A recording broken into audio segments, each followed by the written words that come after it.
Toyota Corolla 2021-yil SC komplektasiya lyukli snejkaran 2'lik motor. Maşının bir tane stop farasını çalışmalı.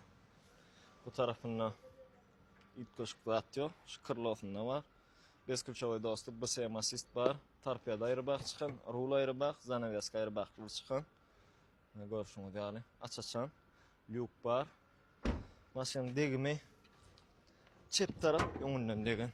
Motor, korobka, qo'y. Silep efendim drone yer adasıdara 2'lik motor.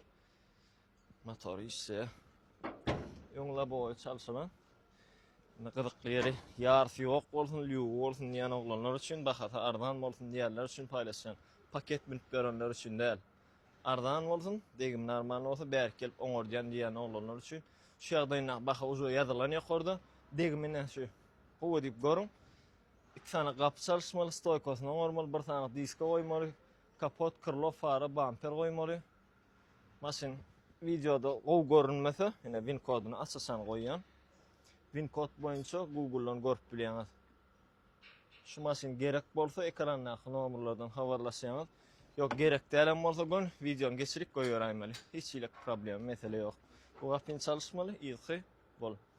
Görünüşi erbet ýöne rasgoda az şu maşynyň bakatyna dege. Lyuk bar, start stop. Esasat kim nireden kimden ne maşinasyny esip etsin, janyňyz sag bolsun.